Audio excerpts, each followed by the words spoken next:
Hello and I welcome you all on keystone classes. तो आज हम करने वाले हैं डीएसएसबी मैथ्स लाइब्रेरियन का पेपर।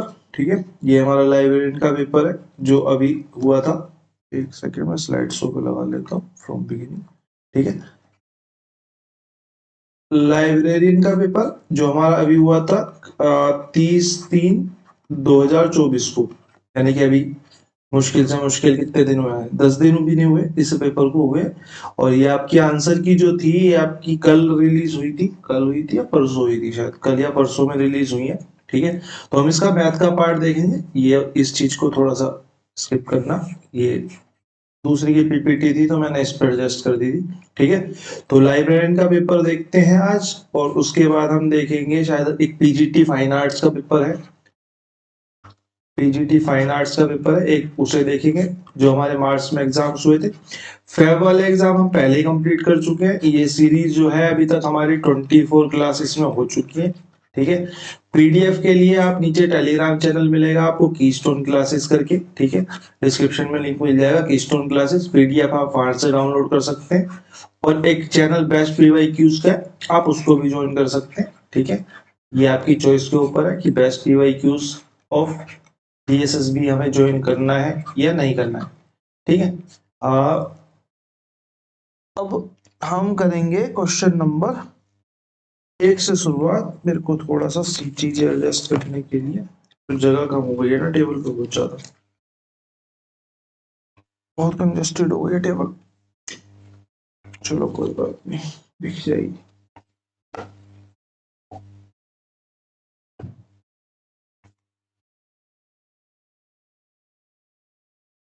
हाँ जी, तो हम स्टार्ट करेंगे कौन से क्वेश्चन नंबर 1 से। क्वेश्चन नंबर 1 हमारा क्या कहता है, एक बार अगर हम पढ़ेंगे तो हमारा क्वेश्चन नंबर 1 कहता है कि एल्स इनकम, एल की जो इनकम है वो 110% है एन की इनकम का, and L's expenditure is 90% of N's expenditure. ठीक है, मैं हिंदी में पढ़ लेता हूँ। एल की आय एन की आय का 110% है। ठीक है, यानी कि क्या बोलना चाह रहा है कि जो एल की आय है, अगर एन की आय 100 है तो ये 110 है। तो मैं सीधा सीधा यहाँ पे ये कह सकता हूँ, अगर मैं इसको मिटा दूं अपने दिमाग से, ये 0 है, तो मैं सीधा सीधा ये कह सकता हूँ कि इनका जो अनुपात है आय का, वो हमारा 11/10 है। या फिर इसको थोड़ा सा ऐसे करके लिख लेते हैं। ठीक है, एक सेकंड दीजिए बस। हाँ, तो चलो एल और एन 11/10 हो गई। ठीक है, अब उसने कहा कि एल का व्यय एन के व्यय का 90% है। भाई एल का जो व्यय है एन के व्यय का 90% है, अगर इसका 10 है तो इसका 9 है। ठीक है, ये एक्सपेंडिचर का रेशो आ गया, ये इनकम का रेशो आ गया। ठीक बात है। अब उसने कहा यदि एन अपनी आय का 20% बचाता है। भाई अगर एन अपनी आय का 20% बचा रहा है, यानी कि अगर मैं सेविंग ऑफ एन की बात करूं, सेविंग ऑफ एन की बात करूं, तो ये मेरा 10 का 20% कितना हो जाएगा, 2 हो जाएगा। अगर एन जो है वो दो सेविंग कर रहा है, 2 सेविंग कर रहा है, 10 कमा रहा है, तो मेरे हिसाब से जो एन का वो होगा, क्या बोलते हैं, एन का एक्सपेंडिचर ऑफ एन होगा, एक्सपेंडिचर ऑफ एन होगा, वो हमारा कितना होगा, वो हमारा होगा 10 - 2 यानी कि 8 होगा। ठीक है, 8 होगा। लेकिन मेरे पास तो इसकी वैल्यू 10 है, मेरे पास तो इसकी वैल्यू 10 है। तो एक्चुअल में बात करूं तो इस 10 की वैल्यू जो है 8 है, यानी कि 0.8 की मल्टीप्लाई हो रही है। तो 0.8 की मल्टीप्लाई इसमें भी होगी, तो 9×8 = 72, यानी कि 7.2। एक्चुअल एक्सपेंडिचर इसके हिसाब से जो है वो 7.2 होगा।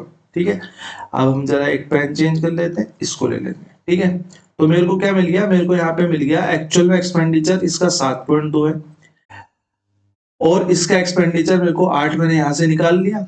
भाई 2 सेविंग हुई, 10 उसका इनकम थी, तो 2 हो गया। ठीक है, एल अपनी आय का कितने प्रतिशत बचाता है, एल अपनी आय का कितने प्रतिशत बचाता है। भाई एल की जो इनकम है वो 11 है, और एल जो है वो एक्सपेंडिचर पे खर्च कर रहा है 7.2, यानी कि कितने की सेविंग कर रहा है, 3 और 1 4, यानी कि 3.8 की सेविंग कर रहा है। आई होप आप लोग समझ पा रहे होंगे। और परसेंटेज में मेरे से पूछा है तो saving of L is equal to L, percentage में is equal to 3.8 divided by, क्योंकि एल की इनकम कितनी है 11 है, और मल्टीप्लाई बाई 100, यानी कि ये आ गया हमारा 380 डिवाइडेड बाई 11, 11 से इसको कट करेंगे, 11 तिया 33, 33 से बच गया 5, 50, 11 चौक 44, यानी कि 34 पॉइंट समथिंग हमारा जो भी है वो हमारा आंसर आ जाएगा, क्योंकि सेकेंड डिजिट जो है वो सबकी अलग अलग है। तो हमारा ऑप्शन नंबर सी जो है हमारा यहाँ पे राइट आंसर हो गया। ठीक है, क्वेश्चन नंबर 2 की तरफ को चलते हैं। क्वेश्चन नंबर 2 हमारा क्या कह रहा है, क्वेश्चन नंबर 2, ठीक है, क्वेश्चन नंबर 2 हमारा क्या कह रहा है, यदि घनाभ की लंबाई और चौड़ाई दोनों में 16% की वृद्धि कर दी जाए तो ऊंचाई लगभग कितने प्रतिशत कम की जानी चाहिए कि आयतन समान हो। भाई मेरे को एक बात बताओ, मेरे दिमाग में सबसे पहले 16% देखते ही एक चीज क्लिक हो जानी चाहिए कि 16% को हम क्या कहते हैं। 16% को हम, ठीक है, 16% को हम क्या कहते हैं, 16% को हम कहते हैं 16/100, और 4 से ऊपर नीचे काट दूंगा तो 4/25। क्योंकि मेरी वृद्धि हो रही है तो ये 29/25 हो गया। ठीक है, यानी कि 25 से 29 हो गई। अगर मैं घनाभ की बात करूं तो घनाभ का आयतन होता है L into b into h, यानी कि तीनों की मल्टीप्लाई हो रही है। ठीक है, तीनों की मल्टीप्लाई हो रही है तो यानी कि मैं लंबाई की बात करूं तो 25 से 29 हो रही है, चौड़ाई की बात करूं ये भी 25 से 29 हो रही है। लेकिन मेरे को हाइट इसकी भी नहीं पता और हाइट इसकी भी नहीं पता, लेकिन जो एंड रिजल्ट है वो L into b into h वाला ये बराबर आ रहा है। यानी कि अगर मैं बात करूं तो 625 H1 is equal to 29 multiply में 29 कितना होता है, ये होता है हमारा 841, 841 H2 के बराबर है। यानी कि अगर मैं बात करूं तो हाइट 1 अपॉन में हाइट 2 कितना आ जाएगा, 841 अपॉन में 625, यानी कितने की कमी होगी हाइट में। भाई पहले हाइट ज्यादा थी, अब बाद में हाइट कम है, कितने की कमी हो गई, ये कमी हो गई हमारी 5 से 6 और 3 1 और हमारा 2। ठीक है, 216 की कमी हो गई, 216 की कमी हो गई। क्वेश्चन ने मेरे से प्रतिशत में पूछा है, क्वेश्चन ने मेरे से प्रतिशत में पूछा है, मैं प्रतिशत निकाल देता हूँ, मैं परसेंटेज निकाल देता हूँ। हाइट डिक्रीज का जो परसेंटेज है, डिक्रीज परसेंटेज जो है वो हमारा डिक्रीज कितना हुआ 216, इनिशियली कितना था 841 मल्टीप्लाई बाई 100। ठीक है, मल्टीप्लाई बाई 100, अगर मैं इसको इससे काटूंगा, इसको इससे काटूंगा तो किससे कर सकता है, एक काम करते हैं, अप्रोक्सीमेट में तो है, वैसे भी लगभग बोला है, तो इसको मैं 840 ले लेता हूँ, एक जीरो से एक जीरो काट देता हूँ, 4 से 4 पंजे 20, 4 चौक 16, क्योंकि मैंने नीचे कम करा है तो थोड़ी सी वैल्यू ज्यादा आएगी, तो मुझे हल्की सी उससे कम वाली लेनी है। ठीक है, 4 से मैं इसको काटूंगा तो 4 दूनी 8, 4 एकम 4, और फिर किससे कट जाएगा, 3 से कट जाएगा, 3 सत्ते, 3 एकम 3 सत्ते 21, 3 अट्ठे 24, यानी कि 180 डिवाइडेड बाई 7, 7 दूनी 14, 7 दूनी 14, 7 दूनी 14 और कितना बच गया 4, 7 चौक 28, 7 पंजे 35, 25, यानी कि 25 पॉइंट समथिंग हमारा आंसर आ जाएगा, या तो 24 आता, लेकिन 25 ऑप्शन में इसके नजदीक और कोई ऑप्शन ही नहीं है, तो हमारे यहाँ पे राइट आंसर ये हो गया। ठीक है, आप इसकी एग्जैक्ट वैल्यू भी निकाल सकते हो, ठीक है, वो आपकी मर्जी है। और हम क्या कर सकते हैं इस क्वेश्चन में, और हम इसमें अगर किसी को ट्राई करना हो तो आप इसमें a प्लस बी वाला फॉर्मूला भी लगा सकते हैं, a plus b plus minus जो भी आए बाहर, a मल्टीप्लाई बी बाई 100। ठीक है, a प्लस ये हमारा ये फॉर्मूला भी लग सकता है, कोई बोलेगा तो मैं बता दूंगा। ठीक है, क्वेश्चन नंबर 2 के बाद चलते हैं क्वेश्चन नंबर 3 पे। नीचे दिए गए पाई चार्ट में एक व्यक्ति द्वारा 7 वस्तुओं पर किए गए व्यय को दर्शाता है, सभी वस्तुओं पर कुल व्यय 7200 है, किसी विशेष वस्तु पर किए गए व्यय को इन सभी 7 वस्तुओं के कुल व्यय से संबंध में डिग्री में दर्शाया गया है। ठीक है, ये मतलब डिग्री का मतलब ये पूरा का पूरा चार्ट जो 360 का हो गया, 360 डिग्री, और हमारे हिसाब से 360 जो है वो इसके हिसाब से 7200 है, ये 7200 है, ठीक है। उसके बाद उसने कहा कि सी द्वारा किया गया कुल व्यय, सी द्वारा किया गया कुल व्यय यानी कि इसकी बात कर रहे हैं। डी द्वारा किए गए कुल व्यय का कितना प्रतिशत है? भाई डी मेरे को 20% है, 20 का कितना प्रतिशत है, यानी कि 20 का 40 डिग्री। क्या मेरे को इसमें वैल्यू निकालने की जरूरत है? इससे इसकी मेरे को कोई नीड नहीं पड़ेगी, ठीक है, क्योंकि मेरे का डिग्री में ही पूछा है, ठीक है। तो 40 डिवाइडेड बाई 20 डिग्री और मल्टीप्लाई बाई परसेंटेज निकालने के लिए 100, तो इससे काटेंगे तो ये हमारा कितना आ जाएगा? 200% हमारा यहाँ पे राइट आंसर हो जाएगा ऑप्शन नंबर ए, ठीक है। क्वेश्चन नंबर 3 के बाद चलते हैं क्वेश्चन नंबर 4 पे। बाहर वाले क्वेश्चन हमने पहले भी करे थे पिछली सीरीजों में भी, ठीक है। एक अजीब सा नाम करके इसका आया था, वल्गर फ्रैक्शन, अगर आप लोगों को याद हो तो लास्ट किसी क्लास में था कि वल्गर फ्रैक्शन क्या होती है, ठीक है, अशिष्ट भिन्न हिंदी में उसका जो अर्थ बनता है। तो आप ये भी याद रखेंगे वल्गर फ्रैक्शन का मतलब कुछ नहीं है, वो सिंपल फ्रैक्शन की बात कर रहा है कि फ्रैक्शन में बन के क्या आएगा। What is the value of 0 point, एक सेकंड में पेन चेंज कर लेता हूँ, 0.562 के ऊपर बार है, ठीक है, 2 के ऊपर बार है, तो हम इसको कैसे लिखेंगे? हम बोलेंगे भैया जी इसको 562 लिख लो, जितने जिसके ऊपर बार है उसे छोड़ के बाकी जो भी संख्या है वो उसमें से माइनस कर दो। बटे में जितनी संख्या के ऊपर बार है, एक संख्या के ऊपर बार है तो एक बार 9 लिख दो, जितनी के ऊपर बार नहीं है उतनी 0 लगा दो, उतनी 0 लगा दी हमने, कोई दिक्कत नहीं है, ठीक है, कोई दिक्कत नहीं है। तो 562 में से जब हमने 56 घटाया तो हमारे पास बचा 506 बटे 900, और हमने देखा कि ये ऑप्शन में भी है, तो हमें और ज्यादा इसे काटने की जरूरत नहीं है। एक्चुअल में देखो, एक्चुअल में ये क्वेश्चन आंसर होना नहीं चाहिए, क्योंकि फ्रैक्शन का मतलब ये होता है जितना कट सके उतना काट दो, अब ये 2 से कटेगा, ठीक है, लेकिन आंसर ये दिया हुआ है तो हमारा आंसर हो गया ये राइट आंसर, ठीक है। क्वेश्चन नंबर 5 पे चलते हैं। क्वेश्चन नंबर 5 सिंपल सा क्वेश्चन है, आपका कह रहा है एक वर्गाकार पार्क की भुजा 8 सेंटीमीटर। वर्गाकार पार्क क्या होता है? वर्गाकार पार्क वो होता है जिसकी चारों साइड बराबर हो, यानी कि ये भी 8 है, ये भी 8 है, ये भी 8 है और ये भी 8 है। इसके अंदर किनारों में 3 मीटर चौड़ा रास्ता है, 3 मीटर चौड़ा एक रास्ता है, 3 मीटर चौड़ा एक रास्ता है, 3 मीटर चौड़ा रास्ता है, यानी कि 3 मीटर ये चौड़ा है और 3 मीटर यहां से भी चौड़ा है। तो अगर मैं बात करूं तो 6 में से 3 और 3 6, सॉरी 8 में से 6 मीटर तो यही चला गया, यानी कि इसकी भुजा कितनी बचेगी? 2 मीटर।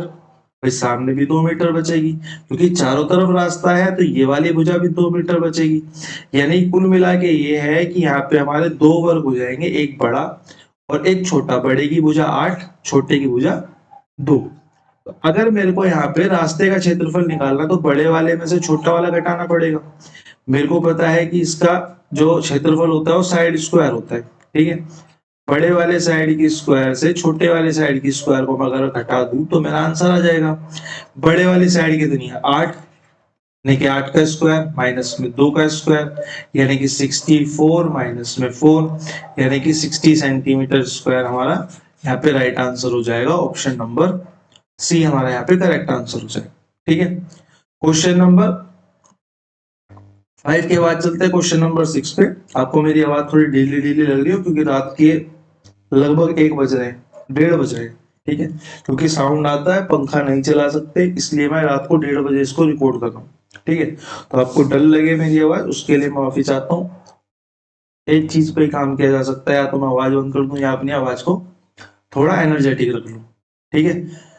नीचे दी गई तालिका है 5 अलग अलग वर्षों में 2 देशों के द्वारा विदेशी व्यापार के मूल्य को दर्शाती है, ठीक है। अब मेरे को 2 वैल्यूज दी हुई है, मेरे को बोला K1 जो है और K2 जो है।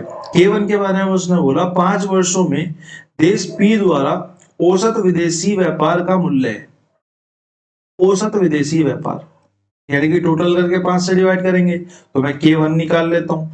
K1 अगर मैं निकालता हूं तो मेरे को K1 मिलेगा 0 0 5 5 10 5 15 का 5, एक हासिल।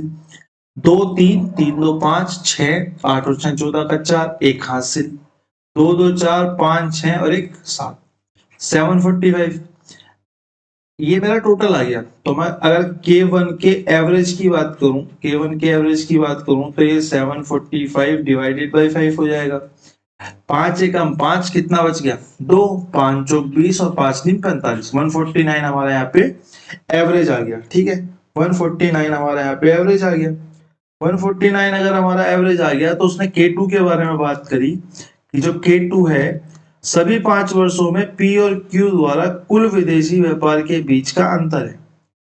तो हमने K का तो टोटल निकाल लिया, अब हम Q का भी टोटल निकाल लेते हैं। यानी कि ये क्या बोल रहा है कि Q का टोटल माइनस में P का टोटल जो है बाहर लगा देते हैं, जो भी बड़ा हो उसमें से वो प्लस का निकल के आ जाएगा, क्योंकि अंतर की बात कर रहा है। ठीक है अंतर की बात कर रहा है तो हम यहाँ पे मोड लगा देते हैं, सॉरी मोड लगा देते हैं। तो हमारी K2 की वैल्यू क्या हो जाएगी, K2 की वैल्यू क्या हो जाएगी, हम Q को प्लस करेंगे तो हमें Q पता चलेगा कि 5 5 10 15 और 20 की 0 2 हासिल 9 और 2 11 और 5 16 और 4 20 21 22 22 और 4 26 का 6 2 हासिल 2 3 4 5 6 7 8 यानी कि 860 आ गया। तो 860 माइनस में 745 हमारी K2 की वैल्यू आ गई। कितनी आ गई ये वैल्यू 860 में से 60 प्लस 50 यानी कि 110 110 यानी कि 115। ठीक है यानी कि 115। अब उसने क्या बोला K2 K1 माइनस में K2 कितना होगा, K1 कितना है 149 भाई K1 माइनस में K2 कितना होगा 149 माइनस में 115 यानी कि हमारा, क्योंकि हमने यहाँ पे ऑप्शन लिखने भूल गए हैं। ठीक है तो जो कुछ भी मानते हो वो ऑप्शन आप मान लेना, हमारा यहाँ पे 34 राइट आंसर हो जाएगा। जिसका लाइब्रेरी का पेपर था एक बार नीचे मेरे को बता देना कमेंट सेक्शन में किस किस का लाइब्रेरी का पेपर था। ठीक है क्योंकि बहुत कम लोग होते हैं जिनका लाइब्रेरी का पेपर होता है। वैकेंसी पता करनी है मेरे को, एक्चुअल में लाइब्रेरी में वैकेंसी थी कितनी, तो एक बार बता देना मेरे को। क्वेश्चन नंबर 7 पे चलते हैं। If m and n is equal to 2:1 यानी कि m की वैल्यू ये n की वैल्यू ये है। अब n की वैल्यू ये है सेकेंड वाली इक्वेशन के हिसाब से, s की वैल्यू ये है। यानी कि हमें यहाँ पे तीन चीजें दे दी, मेरे को यहाँ पे m दे दिया, मेरे को यहाँ पे n दे दिया, मेरे को यहाँ पे s दे दिया। ठीक है मेरे को पहली बार बोल दिया कि ये 2:1 है, फिर उसने n और s का रेशो देके बोल दिया कि ये 3:7 है। तो मैं यहाँ से तीनों का निकाल सकता हूँ भाई, यहाँ से इनकी मल्टीप्लाई, यहाँ से इनकी मल्टीप्लाई और यहाँ से इनकी मल्टीप्लाई। 3 दूनी 6 यहाँ लिख लिया, ऊपर नीचे की मल्टीप्लाई करी 3 यहाँ लिख लिया, साइड में मल्टीप्लाई करी 7 यहाँ लिख लिया। यानी कि मेरे को इनका रेशो कितना मिल गया 6:3:7 मिल गया। तो मेरे को वैल्यू पता करनी है तो n अनुपात में m प्लस n का मान याद कीजिए। n रेशो में m प्लस s का मान याद कीजिए। ठीक है तो n की वैल्यू डाल देते हैं, n की वैल्यू कितनी है 3, m की वैल्यू डाल देते हैं कितनी है 6, m की वैल्यू 6 है, प्लस में s की वैल्यू कितनी है 7 है। तो 6 दूनी 12 और 1 13 यानी कि 3:13 हमारे यहाँ पे इजी पीजी आंसर आ जाएगा ऑप्शन नंबर कितना, ऑप्शन नंबर 1। ठीक है तो हमारा राइट आंसर हो गया ऑप्शन नंबर 1। क्वेश्चन नंबर 7 के बाद चलते हैं क्वेश्चन नंबर 8 की तरफ को। आपकी जो पीडीएफ है वो तो मैंने अभी डाल दी है। ठीक है अभी 15 मिनट पहले कंप्लीट करने के बाद पीडीएफ डाल दी थी। इसके सॉल्यूशन की पीडीएफ और सॉल्यूशन करा के सुबह 9 बजे लाइव हो जाएगा, तो 10 बजे तक आपकी सॉल्यूशन की वीडियो डाल दूंगा। जैसे ही क्लास एंड होगी वैसे ही मैं आपको वहां पे डाल दूंगा। ठीक है क्वेश्चन नंबर 8 पे चलते हैं। 15 समूह, चलो क्वेश्चन नंबर 8 को आपके लिए छोड़ देते हैं, ये आपका होमवर्क हो गया। ठीक है नया नया आया तो क्या हुआ, बहुत इजी सा एवरेज का क्वेश्चन है। ठीक है 15 का 60 दिया हुआ है, 14 का निकालना है, शेष सदस्यों का औसत निकालना है, एक बंदे को हटा के शेष का निकालना है। ठीक है क्वेश्चन नंबर 9 पे चलते हैं। एक शहर की जनसंख्या प्रति वर्ष 20% की दर से बढ़ती है, यदि 2 वर्ष बाद शहर की जनसंख्या इतनी होगी। हम ये जो क्लास चला रहे हैं ऑफशोर सीरीज जो चला रहे हैं चैप्टर वाइज, उसमें भी ये क्वेश्चन 2 बार आ चुका इसी टाइप का क्वेश्चन। ठीक है ऑफशोर सीरीज में चैप्टर वाइज वाली में 2 बार ये क्वेश्चन आ चुका है और मुश्किल से 2 ही क्लास हुई है ना। तो एक शहर की जनसंख्या प्रति वर्ष 20% की दर से बढ़ती है। 2 वर्ष बाद जनसंख्या इतनी है तो वर्तमान पूछिए। भाई मेरे को यहाँ, मैं यहाँ पे प्रेजेंट में खड़ा हूँ और मेरे को यहाँ पे 2 ईयर बाद की जनसंख्या दे रही 21,600। 21,600 कब होती है? 20% प्रति वर्ष की दर से बढ़ती है। 20% मेरे को पता है 5/6 और बढ़ती है तो 6/5। ठीक है, बढ़ती है तो 6/5। अब मेरे को इस केस से यहाँ पे जाना है। जब मैं इस केस से यहाँ पे जाता तो मैं यहाँ पे 6/5 की मल्टीप्लाई कर देता। ठीक है, 2 साल बाद की पूछ लेता। लेकिन जब मैं उल्टे केस पे जाऊंगा तो मैं यहाँ पे 6/5 की जगह 5/6 की मल्टीप्लाई करूंगा इस वाली वैल्यू में। ठीक है, इस वाली वैल्यू में 5/6 की मल्टीप्लाई करूंगा। ठीक है, एक सेकंड में इरेजर ले लेता हूं। तो जब मैं 5/6 की मल्टीप्लाई करूंगा इसमें तो मेरे को ये वाली वैल्यू निकल के आ जाएगी। ठीक है, तो मैं कर देता हूँ 21,600 मल्टीप्लाई में 5/6, 5/6, 6×2 = 12, 6×3 = 18 और 6×4 = 36। ठीक है, और 6×4 = 36 यानी कि 25 इंटू में 600, 25×6 = 150 यानी कि 15,000 हमारा यहाँ पे राइट आंसर हो गया, ऑप्शन नंबर बी। ठीक है, ऑप्शन नंबर बी हमारा यहाँ पे राइट आंसर हो गया। क्वेश्चन नंबर 9 के बाद चलते हैं क्वेश्चन नंबर 10 की तरफ। क्वेश्चन नंबर 10 हमारा क्या कह रहा है? क्वेश्चन नंबर 10 है हमारा, एक व्यक्ति सुबह 7 बजे एक बिंदु से 20 किलोमीटर प्रति घंटा की गति से दौड़ना शुरू करता है। 2 घंटे बाद एक व्यक्ति समान बिंदु से उसी दिशा में 35 किलोमीटर प्रति घंटा की गति से दौड़ना स्टार्ट करता है। ठीक है, किस समय दूसरा व्यक्ति पहले व्यक्ति से 50 किलोमीटर आगे हो जाएगा? बस ये वाली जो लाइन है ना सिंगल, सिर्फ ये अलग है, बाकी ये सवाल कई बार आ चुका है। ठीक है, एक व्यक्ति 7 AM पे चला, क्वेश्चन जो कह रहा है 7 AM पे चला 20 किलोमीटर पर आवर पे, और 2 घंटे बाद यानी कि 9 AM पे एक दूसरा बंदा चला। 9 AM पे यहाँ पे सेकेंड बंदा चलना स्टार्ट हुआ 35 किलोमीटर पर आवर पे। ये भी इधर को चल रहा है और ये भी इधर को चल रहा है, यानी कि रिलेटिव स्पीड जो होगी वो माइनस करके आएगी। ठीक है, 35 किलोमीटर पर आवर पे। ठीक है, जब 9 बजे तो ये बंदा चला तो ये एक्चुअल में 40 किलोमीटर चल चुका था। 40 किलोमीटर चल चुका था, यानी कि इस बंदे को इसे पकड़ने के लिए 40 किलोमीटर का डिस्टेंस ट्रेवल करना पड़ेगा। लेकिन इसने खाली ये नहीं बोला कि पकड़ेगा, नहीं, ये 50 किलोमीटर आगे और निकल जाएगा, यहाँ कहीं पकड़ेगा, यहाँ से फिर 50 किलोमीटर और आगे निकल जाएगा। लेकिन इसलिए एक्चुअल में उसको 90 किलोमीटर का डिस्टेंस ट्रेवल करना पड़ेगा, 90 किलोमीटर का डिस्टेंस ट्रेवल करना पड़ेगा 50 किलोमीटर आगे निकलने के लिए। 40 ये वाला जो कवर करना है और 50 उसके बाद उसे पीछे छोड़ना है। ठीक है, अब रिलेटिव स्पीड की अगर मैं बात करूं, क्योंकि 35 ये भी इधर को चल रहा है, ये भी इधर को चल रहा है, तो ये माइनस हो जाएगी, तो रिलेटिव स्पीड आएगी 15 kilometre per hour. 90 kilometre travel करना है, 90 किलोमीटर ट्रेवल करना है 15 किलोमीटर पर आवर स्पीड है, यानी कि 15×6 = 90। 6 आवर्स में ये इसको 50 किलोमीटर पीछे छोड़ देगा। 6 आवर कब से? 9 AM से। 9 AM से 6 आवर का मतलब ये हो गया 9 + में 6, यानी कि ये हमारा आ गया 9 और 6 15।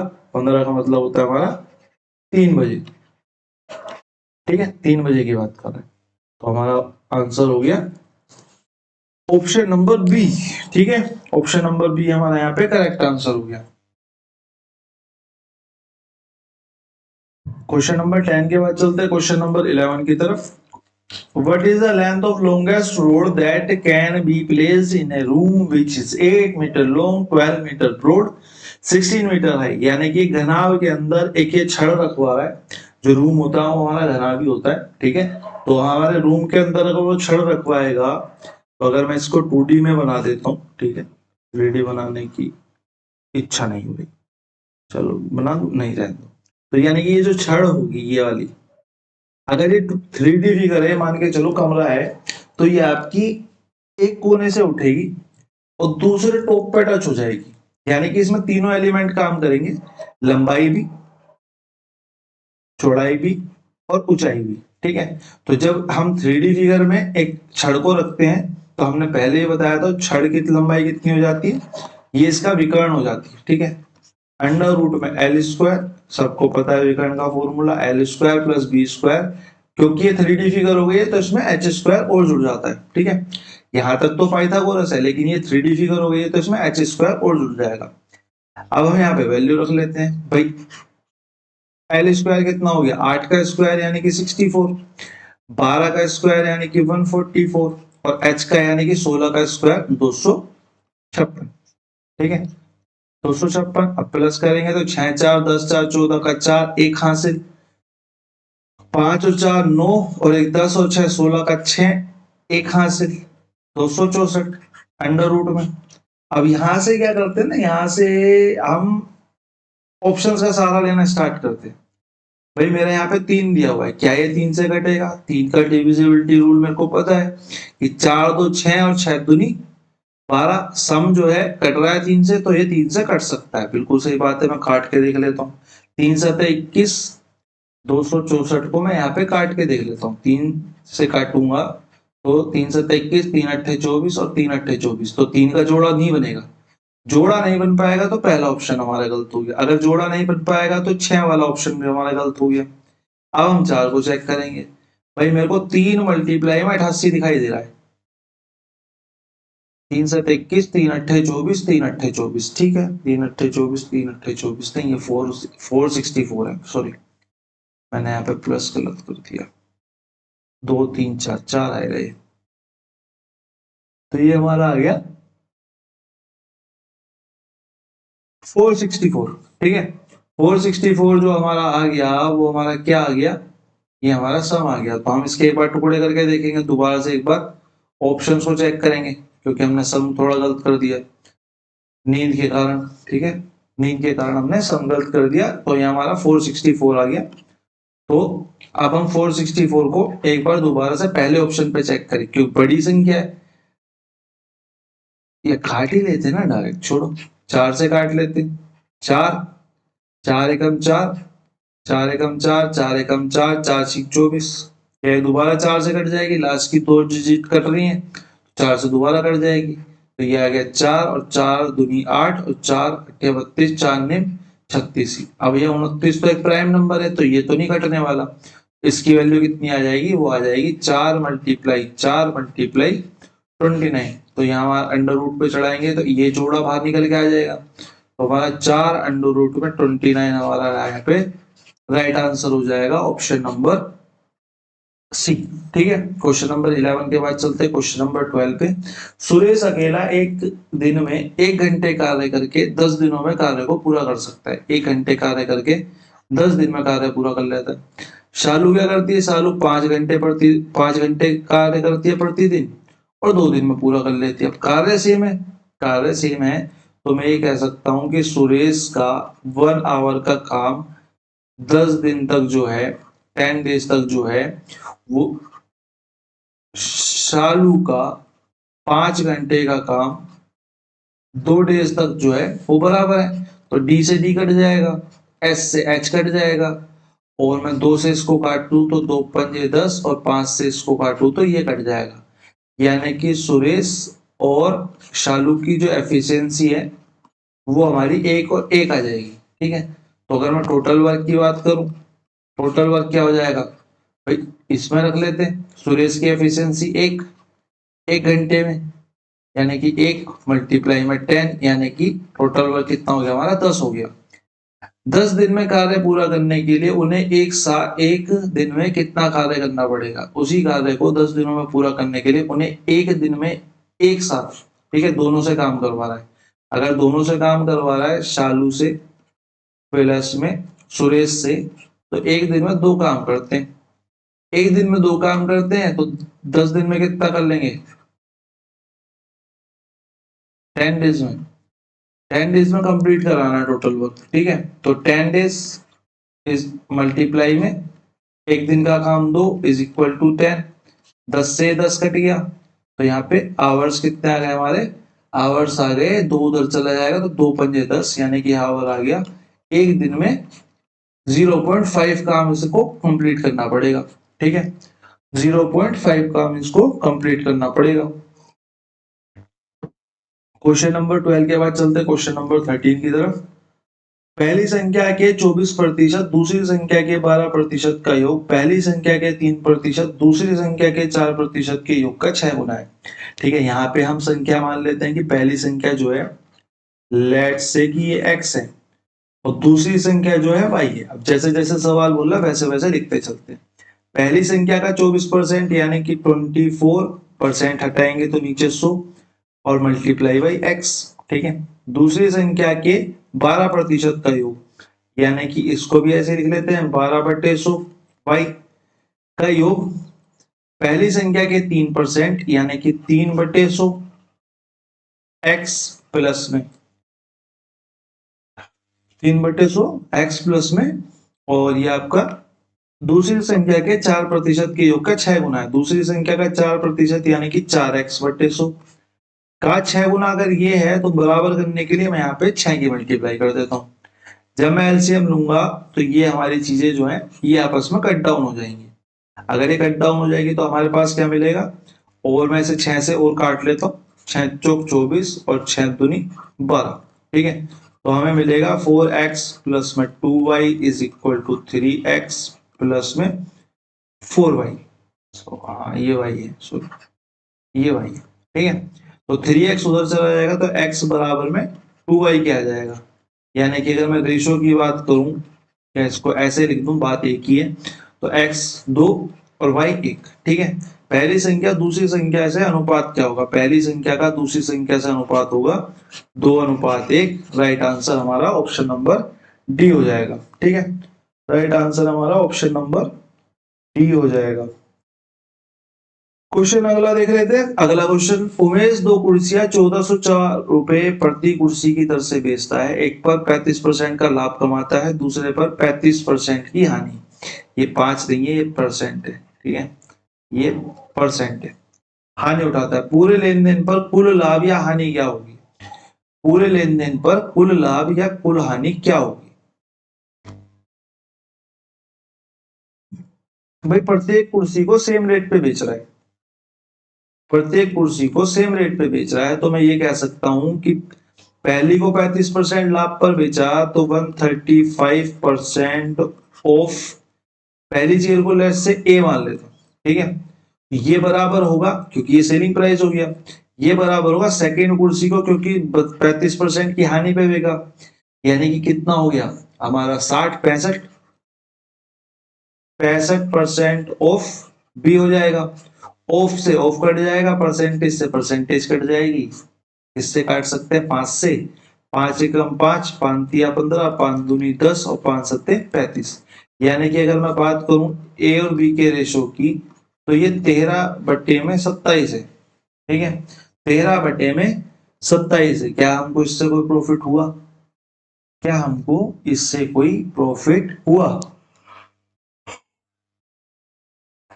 हमने क्यों निकाला है, एक सेकंड हो जाओ, नींद की झपकी लग रही है। हमने क्यों निकाला है,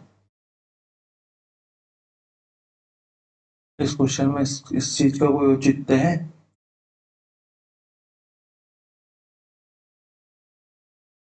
इस क्वेश्चन में इस चीज का कोई औचित्य नहीं है। मेरे को नींद आ रही है, इस चक्कर में ये गलत हो गया।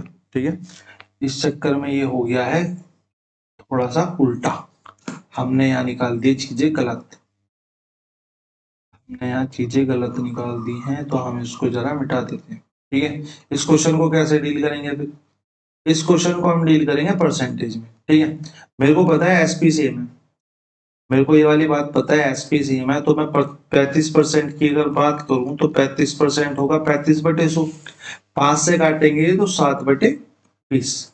पहले केस में क्या हो रहा है, पहले केस में क्या हो रहा है कि प्रॉफिट हो रहा है, तो चीज जो है 20 से 27 हो गई। सेकेंड केस में क्या हो रहा है, सेकेंड केस में हमारा हानि हो रही है, यानी कि चीज जो है वो 20 से 13 हो गई, लेकिन सेलिंग प्राइस तो दोनों जगह सेम है। अब ये सीपी है, ये सीपी ऑफ 1 है और ये सीपी ऑफ 2 है।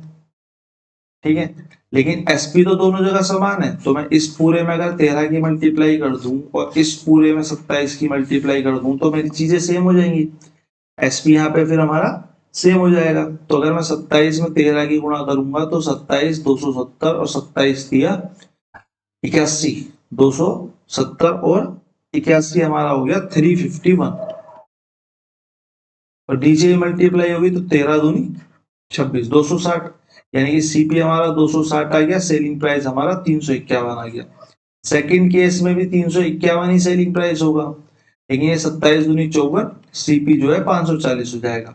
अगर मैं पूरे की बात करूं तो पूरे में मेरे को क्या मिला, पूरे का जो टोटल सीपी है, टोटल सीपी जो है वो 540 प्लस में 260 यानी कि 5 2 7 और एक 8 यानी कि 800 हो गया।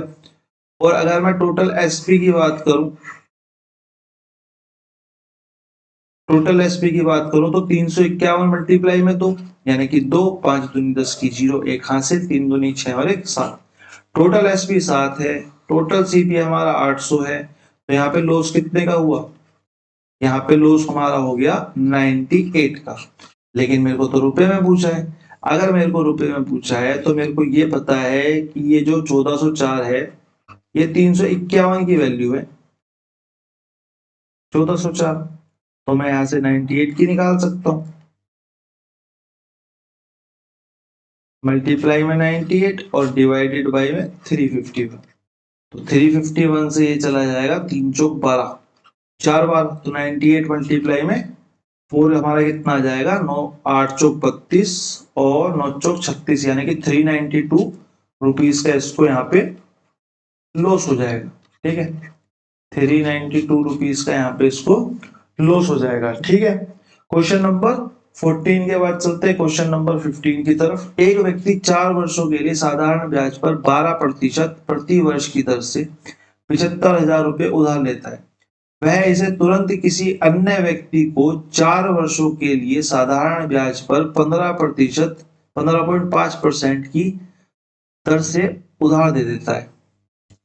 प्रति वर्ष लाभ का मान ज्ञात कीजिए। भाई मेरे को पता है कि 4 वर्षों के लिए दिया गया, लेकिन पूछा क्वेश्चन है प्रति वर्ष ही है, तो मैं इस 4 को अपने दिमाग से इग्नोर कर देता हूँ। ठीक है, मेरे को पता चला है कि 12% से ले रहा था, अगले वाले को 15 दे रहा था।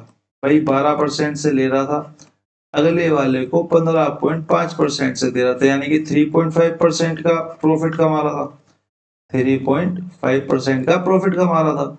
मेरे को पता है 100% की जो वैल्यू है वो हमारी कितनी है, 75,000 है। तो 3.5% की वैल्यू कितनी हो जाएगी, 75,000 डिवाइडेड बाई 100 और मल्टीप्लाई बाई 35।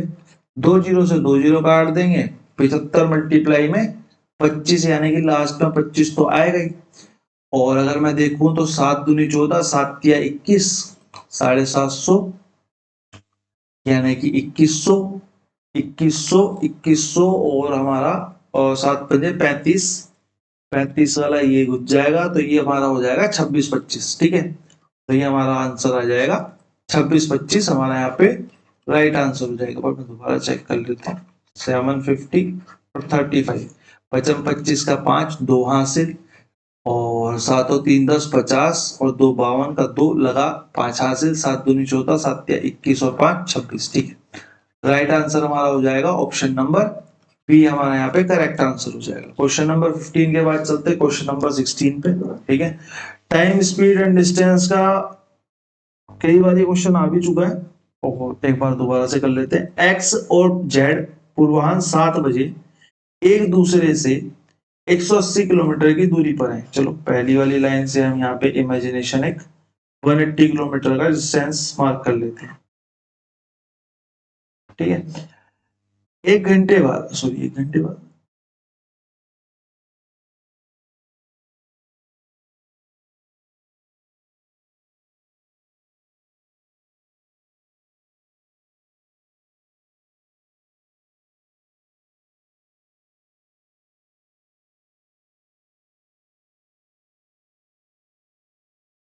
ये क्वेश्चन में थोड़ी सी गड़बड़ है, मेरे को 1 मिनट का टाइम देना, यहाँ पे कुछ टाइपिंग में एरर है। ठीक है, तो ये नहीं 4 5 6, ये हमारा 16 नंबर क्वेश्चन, 16 नंबर क्वेश्चन। ठीक है, after 1 hour x start moving अच्छा ठीक है, नहीं नहीं नहीं, ठीक है ठीक है ठीक है ठीक है, कोई नहीं, मेरे पढ़ने में गलती। ठीक है, 1 घंटे बाद एक्स ने 18 किलोमीटर प्रति घंटा की गति से जेड की ओर बढ़ना स्टार्ट करा, यानी कि 7 बज रहे थे लेकिन इसने चलना स्टार्ट नहीं करा, इसने 8 बजे चलना स्टार्ट करा, 8 AM पे स्टार्ट करा चलना, इसने एक्स ने कितने की गति से, 18 किलोमीटर प्रति घंटा की गति से। ठीक है, फिर उसके बाद क्या हुआ, पूर्वाह्न 11 बजे जेड ने 12 किलोमीटर प्रति घंटा की गति से एक्स की ओर बढ़ना स्टार्ट करा।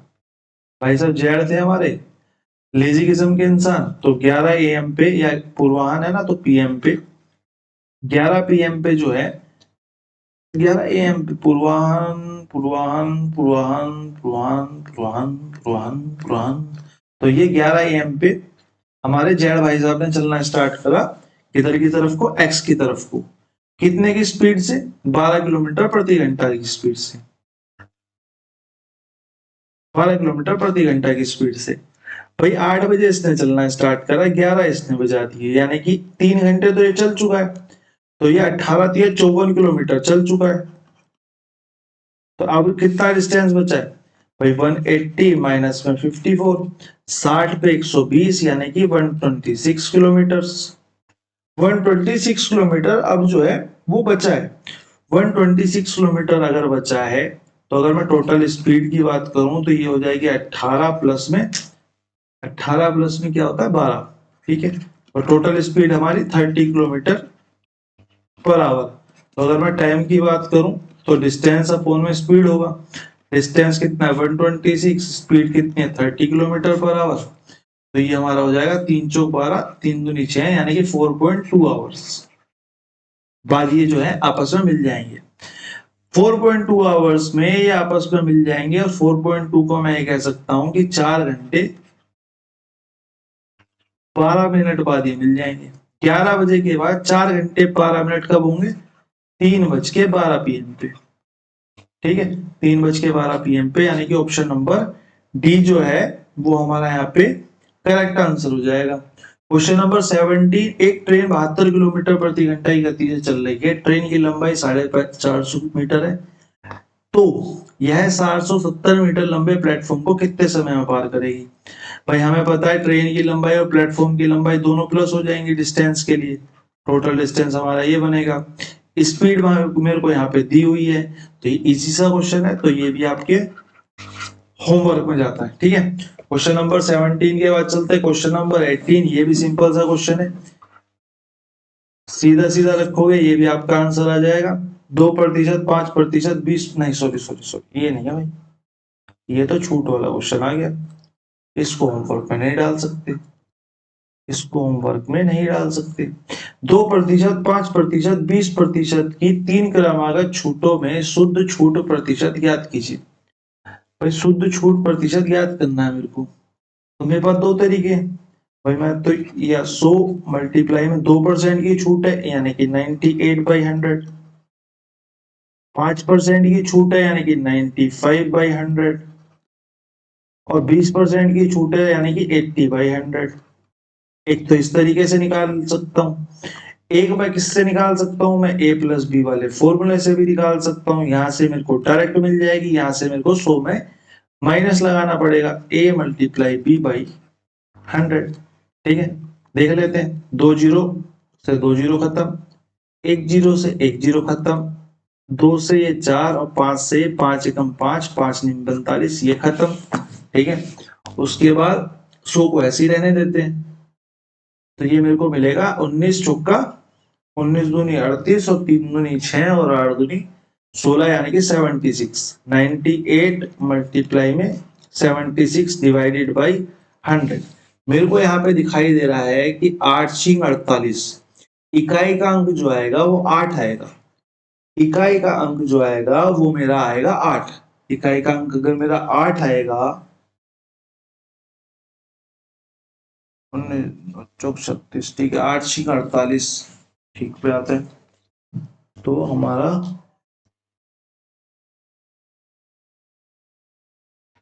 कुछ गड़बड़ हुई है क्या, एक सेकेंड में दोबारा चेक कर लेता हूँ। 98, 95 और 80, ठीक है, 2 जीरो से 2 जीरो खत्म, 2 जीरो से 2 जीरो खत्म, 1 जीरो से ये खत्म, और 5 एकम 5, 5 निम 45, ठीक है, 19 चौका 9 चौक 36 और 40 76, ठीक है, 8 छिंग 48, ठीक है, ये तो 24.48 आना चाहिए, लेकिन पेपर ने पता नहीं क्यों,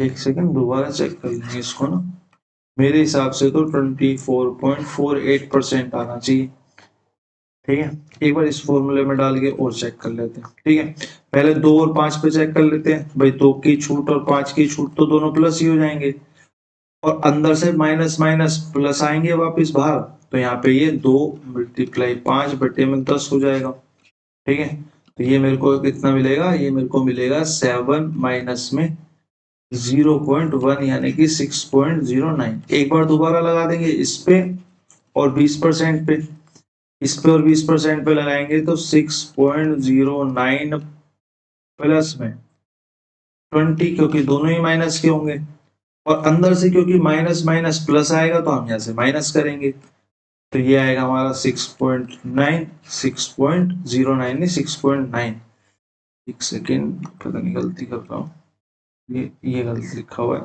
ये भी गलत लिखा हुआ है, ये भी गलत लिखा हुआ है, ठीक है, तो ये हमारा हो जाएगा 6.9 प्लस में 20 और 6.9 मल्टीप्लाई में 20 बाई 100, तो 20 पंजे 100, और 5 से इसको काटेंगे तो 5 एकम 5, कितना बच गया, एक, 5 तिया 15, 5 तिया 15 और 5 अट्ठे 40, और 6.9 प्लस में ये हो जाएगा 26.9, 26.9 माइनस में 1.38, 1.38, ये हमारा माइनस हो गया, कितना मिल जाएगा हमें, ये हमें मिल जाएगा 8 से 2 और 5, और यहाँ से फिर हमको मिल गया 25.52, यहाँ पे कुछ गड़बड़ हुई है, फिर यहाँ पे कुछ तो गड़बड़ है, इसको अभी के लिए ऐसे ही छोड़ दो क्योंकि मुझे भी आ रही है नींद, ठीक है, इस वाले को ऐसे ही छोड़ देते हैं, बाकी आप ही देख लेना, ठीक है, क्वेश्चन नंबर 18 के बाद चलते हैं क्वेश्चन नंबर 19 की तरफ को, सिंपल सा क्वेश्चन है, फालतू का टाइम वेस्ट नहीं करते, ये भी आपके होमवर्क में, और एक लास्ट क्वेश्चन जो है हमारा 19, 20 नहीं था, अरे सॉरी 20 टाइप करना भूल गया, तो 20 नंबर क्वेश्चन जो था वो 9 के डिविजिबिलिटी रूल पे था, कौन सी संख्या आपकी 9 से डिवाइड हो जाएगी, ठीक है, तो बस इतना सिंपल सा था आज की क्लास, बाकी आपसे मिलते हैं अब कल, मतलब सॉरी सुबह तो आपकी क्लास ही अपलोड होगी, उसके बाद कोशिश करेंगे शाम को एक क्लास और अपलोड हो जाए, जो भी 2-3 सीरीज चल रही थी उनमें से कोई सी भी एक, ठीक है, तो इसके बाद हम मिलते हैं कल, ठीक है, और अभी के लिए अलविदा, बहुत ज्यादा अच्छी गुड नाइट।